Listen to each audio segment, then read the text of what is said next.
এটা হচ্ছে বাজারের সাধারণ মধু, যেটা চাকের মধু বলে বিভিন্ন জায়গায় বিক্রি হয়। বিভিন্ন মানুষ বিভিন্ন চটকদার কথা বলে আসল মধু প্রমাণের চেষ্টা করে।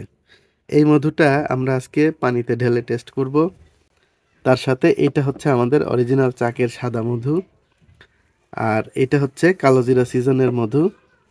এই মধুগুলো দিয়ে আমরা এই মধুটা টেস্ট করব।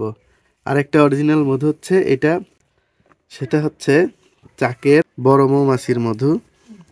এই তিনটা মধু দিয়ে আমরা ওই মধুটাকে আজকে টেস্ট করব আর দেখাবো কিভাবে আপনি সঠিক মধুটা চিনবেন। চলুন চলে যাই ভিডিওর মূল পর্বে। প্রথমে একটা কাচের গ্লাস ভরে আমরা পরিষ্কার পানি নিয়ে নিব। অবশ্যই গ্লাসটাকে মেজে পরিষ্কার করে নিতে হবে, যেন পানিটা একদম স্বচ্ছ দেখা যায়। তারপর এর মধ্যে আমরা সেই ভেজাল মধুটা বা বাজারের কেনা সাধারণ মধুটা দিয়ে দিব। এখানে একটা জিনিস লক্ষণীয়, যখন আমরা এই পানির মধ্যে মধু ঢেলে দিচ্ছি তখন দেখেন পানির কালারটা ঘোলা হয়ে যাচ্ছে এবং মধুটা একা একাই এই পানিতে মিশে যাচ্ছে এবং একটা ঘোলা আস্তরণ বেশ বড় একটা জায়গা জুড়ে সৃষ্টি হয়ে গেল। এভাবে কিছুক্ষণ থাকলে পুরো পানিটাই এরকম ঘোলা হয়ে যাবে। এই মধুতে কৃত্রিম রং এবং চিনি মিশ্রিত আছে, যার কারণে এরকম দেখাচ্ছে। এভাবে যদি কিছুক্ষণ রেখে দেই, বাকি অংশটুকু ঘোলা হয়ে যাবে। আমরা কিছু সময় অপেক্ষা করে দেখি কি হয়। এভাবে কিছু সময় রেখে দেওয়ার পর আমরা একটা চামচের সাহায্যে এই মধুটাকে পানির মধ্যে মিশিয়ে দিব। যদি এটা অরিজিনাল মধু হয় তাহলে এই পানিটা পরিষ্কার থাকবে এবং মধুটা সুন্দরভাবে পানিতে মিশে যাবে। আর যদি এরকম ঘোলা থাকে বা অরেঞ্জের জুসের মতো হয়ে যায়, তাহলে বুঝতে হবে এখানে অবশ্যই কিছু মেশানো আছে এবং মধুটা অরিজিনাল না। এই মধুর মধ্যে কিছু মিশানো হয়েছে, যার কারণে এটা মধুর যে সাধারণ প্রকৃতি সেই প্রকৃতিতে যাচ্ছে না, অর্থাৎ পানির সাথে স্বাভাবিকভাবে মিশে যাচ্ছে না। আশা করি আপনি বুঝতে পেরেছেন। গ্লাসের মধ্যে পানির এই অবস্থাটা একটু মনে রাখবেন। এবার আমরা আমাদের মধু দিয়ে আরেকটা গ্লাস পানি নিয়ে সেখানে পরীক্ষা করব। চলুন দেখি সেই পরীক্ষায় কি দেখায়। এবার আমরা গ্লাসটাকে পরিষ্কার করে আবার এক গ্লাস পানি নিয়ে নিলাম। এই পানিতে এবার আমরা মধু মিশাবো।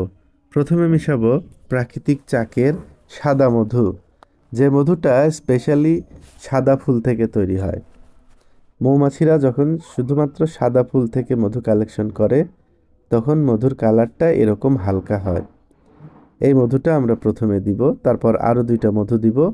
আপনি অবশ্যই থাকবেন আমাদের সাথে এবং একটু খেয়াল করেন এই মধুটা কিভাবে পড়ছে এবং তখন যে মধুটা ঢালা হয়েছিল সেটা কিভাবে পড়েছিল।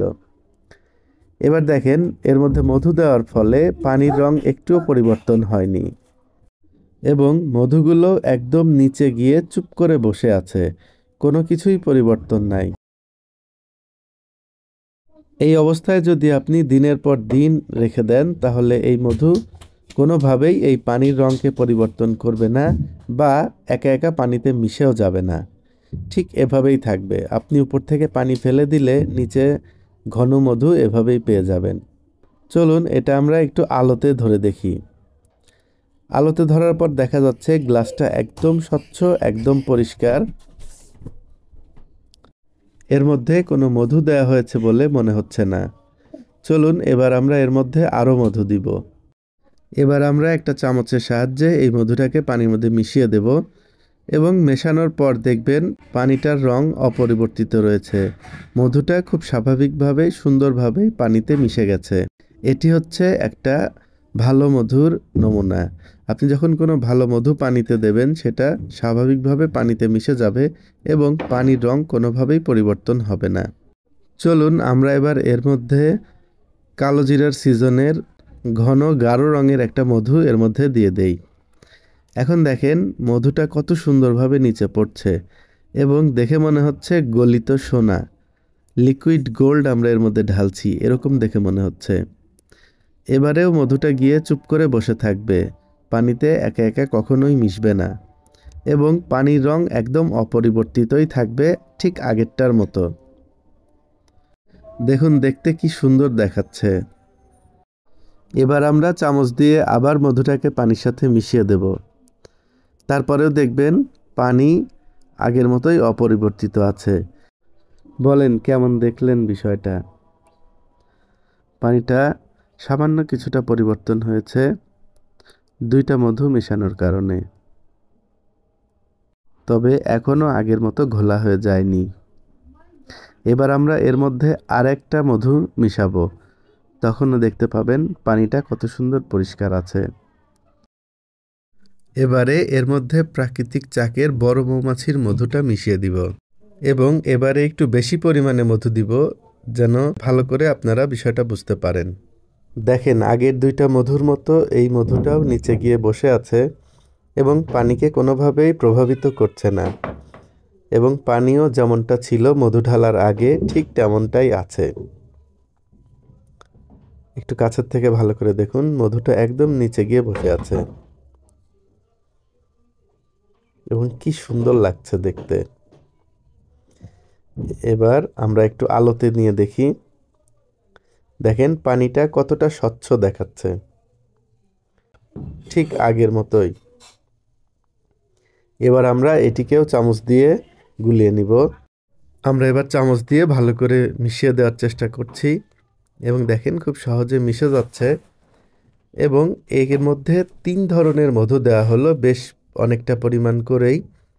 তারপরেও দেখেন পানিটা কেমন পরিষ্কার, আগেরটার মতো একদম ঘোলা হয়ে যায়নি, যেটা দেখতে অরেঞ্জের জুসের মতো লাগছিল, কিন্তু এটা দেখেন মোটেও জুসের মতো লাগছে না।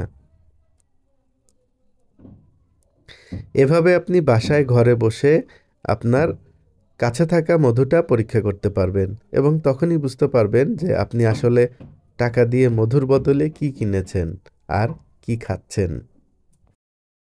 যা হোক, অনেকক্ষণ পরীক্ষা নিরীক্ষা অনেক কিছুই হলো, এবার আমার খাওয়ার পালা। এত টেস্টি জিনিস না খেয়ে কি থাকা যায়? আহ, আসলেই সুপার। একেই বলে বৃক্ষ কি তার ফলে পরিচয়। এই হচ্ছে ফল, এই হচ্ছে অরিজিনাল মধুর প্রভাব। সারা বাংলাদেশের যে কোনো জায়গা থেকে অরিজিনাল মধু নিতে আমাদের সাথে যোগাযোগ করুন। ধন্যবাদ।